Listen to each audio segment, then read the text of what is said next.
Chers amis, bonjour à tous. Nous sommes le 13 novembre 2024, exactement une semaine après les résultats des élections américaines. Et je retrouve Nicolas Conquer, porte-parole de Donald Trump en France. Bonjour Nicolas, comment vas-tu?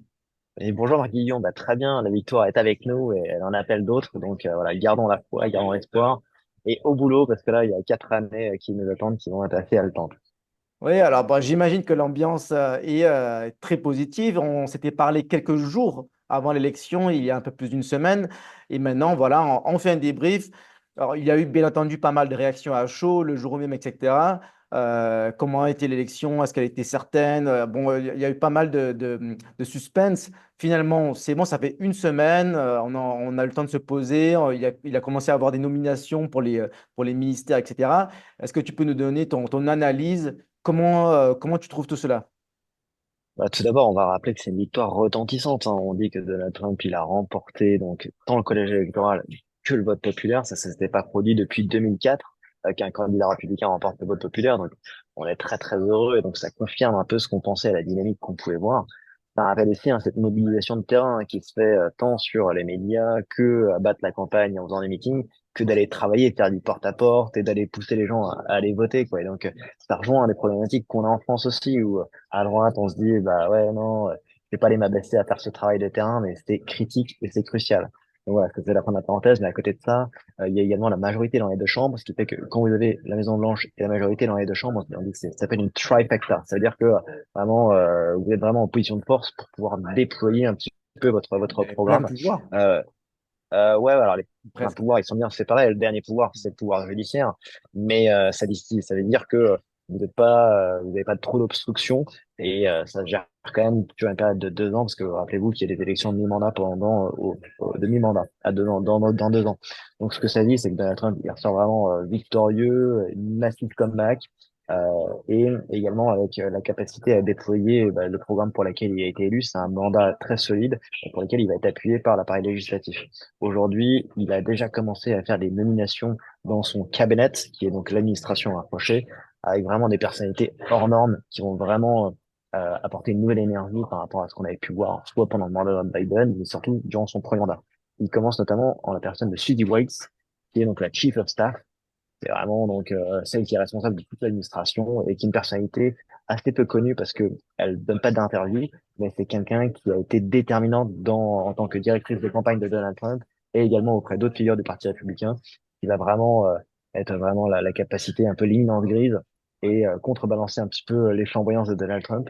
Donc je pense que elle, on le voit, c'est d'elle que découle l'ensemble des nominations qu'on est en train d'entendre aujourd'hui. Donc qu'on aime ou qu'on n'aime pas, moi, j'adore et je suis très rassuré parce que je sais que elle figure sur la ligne de validation et donc ça apporte vraiment beaucoup de cohérence, beaucoup d'audace et aucune concession ni compromission. Euh, D'ailleurs, juste un petit point, c'est que vous vous souvenez, on n'a peut-être pas beaucoup parlé, mais le colistier et maintenant le vice-président élu, c'est J.D. Vance. C'est quelqu'un qui était sur une ligne assez similaire à celle de Donald Trump, dans un style différent.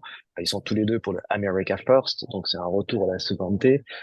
Mais vous voyez, il y a Donald Trump qui est beaucoup plus le tribun, l'homme de scène, et J.D. Vance qui est quelqu'un bon, qu'on connaît moins, il a que 40 ans, il est moins exposé médiatiquement, mais c'est quelqu'un de plus posé, plus réfléchi, qui a une rhétorique hors norme mais qui fait que, en tout cas, ils sont vraiment alignés là-dessus, et donc ça montre vraiment que ce cap, et cette ligne d'America First, va être celle qui va être clé et vraiment le mantra de cette administration. Donc là, encore une fois, ça montre aussi une unité au sein de ce parti républicain qui est vraiment absolument indispensable, nécessaire, et je vais même aller au-delà, qui montre aussi cette notion de coalition qui va au-delà du parti républicain. Encore une fois, un message à nos éditeurs français ou francophones de dire que c'est vraiment nécessaire d'arriver à unifier nos différentes chapelles et d'arrêter de vouloir camper et de se tirer dans les pattes, qu'on est la droite la plus bête du monde. Si les Américains ont réussi avec la personnalité de Donald Trump, nous-mêmes, on doit pouvoir arriver à surmonter nos égos, nos blessures et arriver à retrouver un front commun pour s'unir, pour pouvoir triompher. Et derrière, on se disputera sur un peu ce qui fait la différence. Mais si on se bat et on perd, on fait le jeu de nos opposants. Donc voilà. Alors justement, parlons-en parce que voilà, nous sommes français et toi tu es aussi franco-américain, mais tu es français aussi. Alors, mais ça fait rêver tout ça, mais qu'en est-il de la France? Est-ce que la France n'est pas trop politiquement correcte pour suivre l'exemple américain, pour avoir des responsables politiques capables de dire, par exemple, Tom Homan, que je cite, il a dit If I offend anybody tonight, I don't give a shit. Ça, c'est un truc assez fou quand on regarde ça d'un point de vue français. C'est très américain comme langage, comme rhétorique. Est-ce qu'en France, un homme politique peut se permettre de dire la même chose? Bah là, faut savoir quel type d'offense de quoi on parle. C'est en gros, il prend le pendant de dire qu'il y a des gens qui sont dans la sensiblerie, dans l'hypersensibilité, dans la microagression un peu type woke, quoi, et dire je suis pas d'accord ce qu'il a dit, vous m'avez choqué. Moi, on m'a déjà beaucoup dit ça, mais on m'a jamais dit ce qui était choquant. On m'a juste dit ce que tu dis, c'est choquant. Donc en gros, il faudrait que je m'excuse de parler, alors que je Ouais, semble dire ouais, les mais là, choses de il a quand manière même assez dit I logique. don't give a shit. Donc ça, Ouais, bien sûr. Non, mais c'est dans le ça peut sens, être un c'est peu en choquant gros. pour les Français. Ça, c'est une chose, ça, c'est Mm. sur la forme. Mais dans le fond, c'est que les gens, aux États-Unis, mais comme en France, ils attendent à ce qu'il y ait du volontarisme. On n'arrête pas de dire d'espèces de poncifs, ah mais non, ah les OQTF, ah non, on peut pas les expulser parce que vous comprenez. Non mais I don't give a shit. Clairement, les gens en ont marre qu'on leur répète des choses que on n'y arrivera pas, c'est pas possible. En fait, lui, il arrive en disant, mais déjà, je balaye votre argument bidon et de rhétorique. De deux, je vais arriver avec mon volontarisme. Et trois, j'obtiendrai les résultats. Et ça vous fera plaisir. Donc, je pense que voilà, faut pas parler de Trumpisation des esprits, évidemment. Il y a un côté un peu américain aussi, et son style qui fait que lui, c'est quelqu'un de terrain. C'est pas quelqu'un qui est issu de la technocratie. C'est quelqu'un qui a été garde-frontière au préalable, qui est désormais responsable de cette frontière. Et il a un boulot qui est critique, qui est crucial, et il va pas prendre vos petites larmes de gauchiste. Il va pas s'excuser de que vous soyez mécontent avec lui. Lui, il a une mission et il fait pas dans la dentelle. Il fait ce pourquoi le job il a été donné. Mais peut-être que les Français, ils veulent toujours des gens qui font de la dentelle parce que Mm. moralement, on est différent. Est-ce que tu crois Ouais, qu'on peut faire comme les non, Américains? je pense que fondamentalement, Américain, Français, on attend du résultat. Et que je pense qu'on peut arriver à sublimer un peu la forme si derrière le résultat est à la hauteur. Je peux vous dire que quand même, on a des technocrates, pour pas dire les présidents actuels, qui voulaient emmerder les Français. On a eu des Ouais. gens qui ont dit que les Français n'étaient rien. On a des gens qui rapportaient qu'ils étaient des sans-dents. Il y a aussi un mépris de classe monstrueux. Moi, je préfère quelqu'un qui parle vrai et qui soit prêt à choquer et d'une certaine manière, bah, c'est impossible dans ce style-là. C'est quelqu'un, peut-être qu'il il n'a pas de surmoi, c'est-à-dire qu'il pense comme il parle. Mais je pense que c'est aussi bon quand même d'avoir des gens qui soient sincères, qui soient authentiques, hein, quand on rencontre des gens un peu du peuple, un peu dans la société paysanne. Et les gens, on se dit, bah, ils parlent vrai. Et en fait, les gens ont aussi envie que le politique soit pas genre juste quelqu'un de lisse, un produit un peu aseptisé et comme une série Netflix. Ils ont besoin de quelqu'un qui dise, voilà, je suis en prise avec ce que vous voulez et je vais le faire. Et peu importe si je parle pas comme vous l'attendiez ou comme on vous l'a dit dans vos manuels de géopolitique ou de droit constitutionnel, parce que la Cinquième République, c'est tout ça. Au final, lui, il veut des résultats, il va délivrer. Et I don't give a shit si ça vous a offensé. Ok, bah, espérons que ce soit vrai. Alors, si c'est ça, d'après toi, qui est l'équivalent de Trump en France ou quelles personnalités sont celles qui se rapprochent le plus de Trump? Mhm. Alors ça, c'est les choses Qui qui peut vont nous sauver? mobiliser beaucoup. Ouais, alors, encore une fois, faut pas voir ça dans une approche très messianique. C'est qu'est-ce qu'on attend fondamentalement? On n'attend pas un sauveur. C'est on appelle de nos vœux un nouvel personnage politique. On dit que la droite française est l'orpheline. On attend cette nouvelle figure, cet homme providentiel. Il y a quand même du messianisme hein, pour un pays qui est très laïque. C'est quand même assez particulier. Mais ce que ça dit, c'est que déjà de base, je pense pas qu'on va faire un copier-coller du Trump. On n'aura pas un Trump français. On aura un Trump à la française, c'est-à-dire qu'il y a des choses à prendre et des choses qui sont pas déclinables. Alors, Et c'est qui j'en ça? permets d'en faire une petite un peu un propos liminaire pour dire que Ouais. les choses que je suis en train de théoriser, je suis en train de produire un livre sur ce sujet, de dire bah, qu'est-ce qu'il y a à reprendre et qu'est-ce que ça le Trump français. Et je vous propose d'examiner différentes personnalités, soit politiques, soit des gens qui sont pas encore révélés au grand jour et qui pourront incarner certaines de ces idées. Mais là, globalement, je pense qu'il faut surtout qu'on dise qui est-ce que ce n'est pas. Je peux pas sortir le $1 milliard question en disant qui ça sera, mais en fait, on le voit, il faut faire davantage Trump, un de ses artisans du succès. Et on le voit, je vais pas donner de nom aujourd'hui, hein, mais c'est juste de dire Trump a fait du Trump. C'est-à-dire qu'il n'a pas cherché à se lisser, à vouloir faire de la normalisation. Suivez mon regard, si ça vous fait penser à certains politiques français, il a vraiment resté à qui il était réellement et même à faire un peu l'écho de ces propos qu'on citait justement de Tom Homan qui parle vraiment crûment, mais qui a cette nécessité de pas vouloir un peu d'arrondir les angles et du coup, je pense que il y a une attente Bon, hein, auprès du public français. bon, est-ce que je peux te poser la question différemment? Vas-y. Est-ce que tu peux donner ton avis en deux, trois mots? Qu'est-ce que tu penses de Zemmour?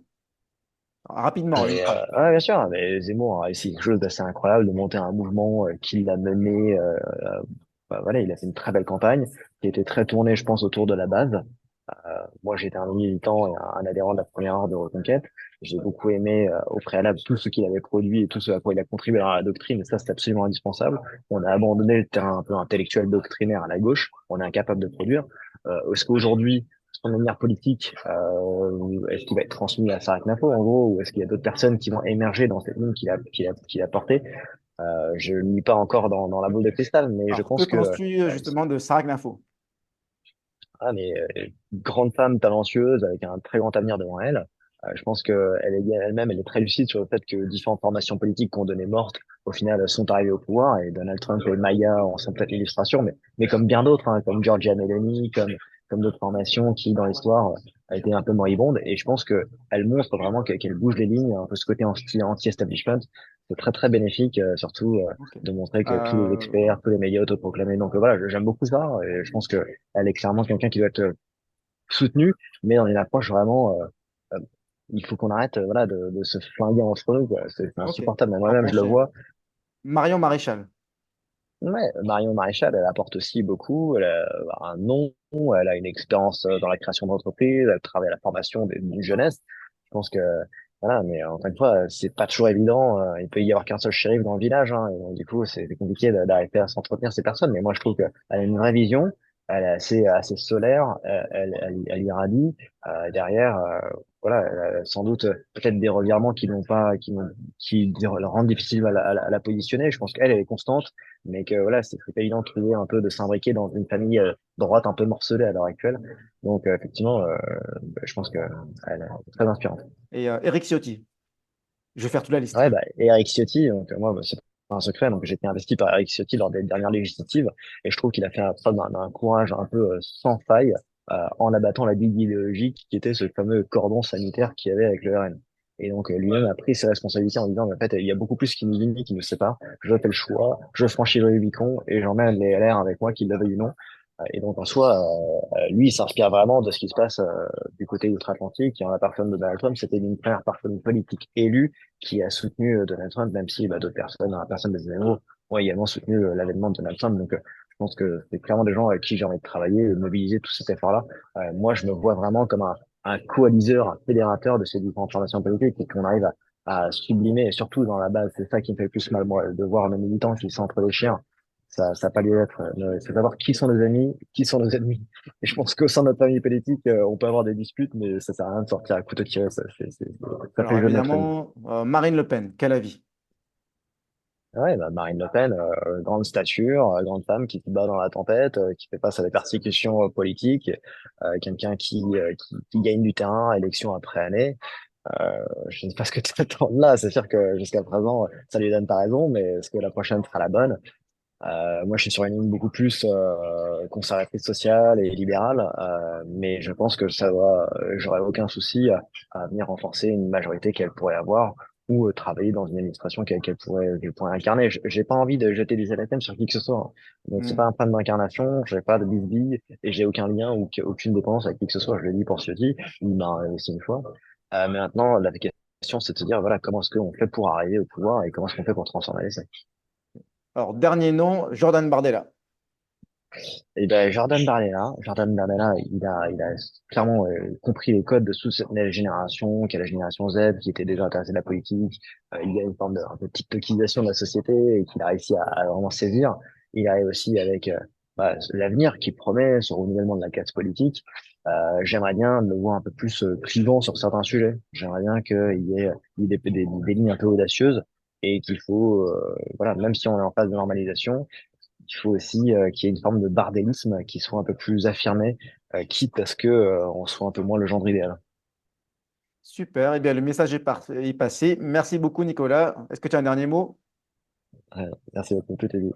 Bon, très intéressant. J'espère à très vite et bonne continuation avec toute l'équipe de Trump en France, etc. Bye bye. Merci.